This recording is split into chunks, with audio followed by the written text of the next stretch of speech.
বুজাই বেপাৰটো কৰিছে উজনি অসমত আৰু ডুবাই আৰু ধুবুৰীত দিছে দুটা বস্তু কি বস্তু 1 নম্বৰ ঠাণ্ডা পানী আৰু 2 নম্বৰ খেজুৰ হয়নে মাজে মাজে অলপ বোলে কেতিয়াবা কেতিয়াবা দুজন এজন লিডাৰক খেজুৰ কেইটামান দিয়ে হয়নে আৰু মাজে মাজে বোলে বানপানী হলে ঠাণ্ডা পানী অকণ পঠিয়াই দিয়ে হয়নে আৰু কিবা দিয়ে নেকি আপোনালোকক সঁচাকৈ কিবা পাইছে নেকি আপোনালোকে পাইছে নেকি আৰু এটা বস্তু পাইছে মিটিঙলৈ আহিলে ফু ফু ফু কেইটামান কৈছে না বটল এটা লৈ যায় এনেকে এনেকে যে বটল এটা লয় না ফু ফু ফু ফু এইটো কৈ দিয়া হয়নে নহয় এই তিনিটা বস্তু বাহিৰে আৰু কিবা পাইছে নেকি মই শুনিলো ধুবুৰীলৈ আহি শুনিলো যে আজমল ডাঙৰীয়াই বোলে ফুলবাৰী ব্ৰিজ বনাইছে ব্ৰহ্মপুত্ৰৰ ওপৰত ফুলবাৰী ব্ৰিজ বনাইছে তাৰপিছত মই নিজে চাবলৈ গলো চাবলৈ গৈ দেখিলো এইটো 4 লেন আরে 4 লেনত ব্রিজ বনাবই লাগিব এইটো আজমলে ওটা ব্রিজ নহয় নহয় এইটো 4 লেন হয় 4 লেন গোটেই অসমতে 4 লেন বনাই আছে নে গোটেই ভাৰতত 4 লেন বনাই কাহানি বাই শেষ এই কংগ্ৰেছ চৰকাৰ দিনতে শেষ বুজিছে নে নাই এতিয়া অসমত শেষত 4 লেন বনাই আছে 4 লেন বনালেতো 4 লেন বনালে টেক্স টোলগেটত টকা লয় জানে নে নাই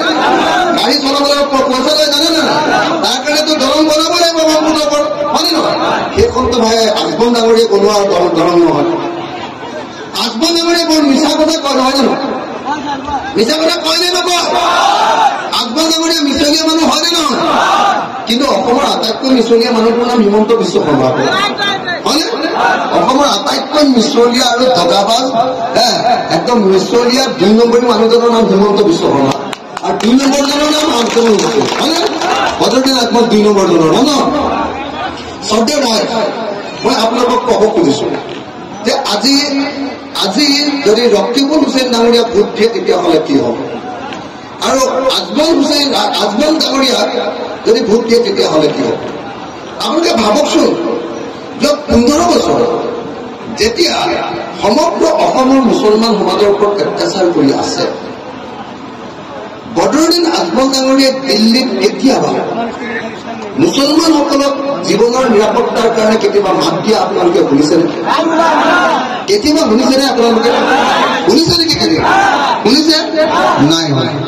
মই আপোনালোক সেইকাৰণে ক'ব কৈছো যে যদি ৰকিবুল হুছেইন এইবাৰ আজি বলিশ্বৰ বজাৰত অনুষ্ঠিত হোৱা জনসমাৱেশত উপস্থিত থকা সকলো ৰাইজে সংকল্প গ্ৰহণ কৰো শপত খাওঁ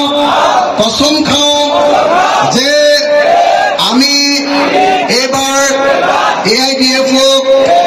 বদৰুদ্দিন আজমল ডাঙৰীয়াক ভোটদান নকৰো এইবাৰ আমি বদৰুদ্দিন আজমল ডাঙৰীয়াক বৰ্জন কৰিম এইবাৰ আমি ৰকিবুল হুছেইন ডাঙৰীয়াক বিপুল ভোটত ভোটদান কৰিম এইবাৰ আমি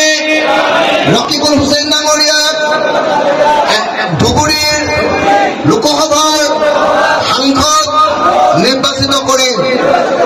এইবাৰ আমি কংগ্ৰেছ দলক হাতৰ চিনত ভোট দিম এইবাৰ আমি বিৰোধী ঐক্য মঞ্চ বা ইণ্ডিয়া মৰ্চাক ভোটদান কৰিম এইবাৰ আমি ভাৰতৰ সংবিধান ৰক্ষা কৰিবৰ কাৰণে কংগ্ৰেছ দলক ভোটদান কৰিম ধন্যবাদ জয় অসম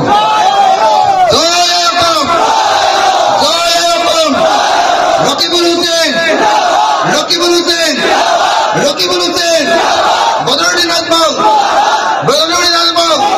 বদরুদ্দিন আজমল AIDF কংগ্রেস বিরোধী ঐক্য মঞ্চ ধন্যবাদ জয় অসম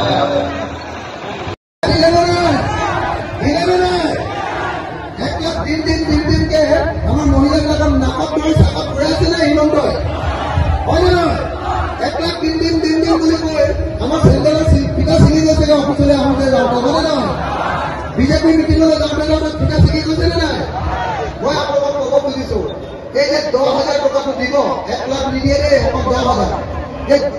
10,000 টকাটো পাবৰ কাৰণে আপোনালোকে কোনেও বিজেপি মিটিঙলৈ যোৱা দৰকাৰ এক লাখ দিনকে আমাৰ মহিলাবিলাকৰ নাকত ধৰি চাকত ঘূৰাই আছে নে হিমন্তই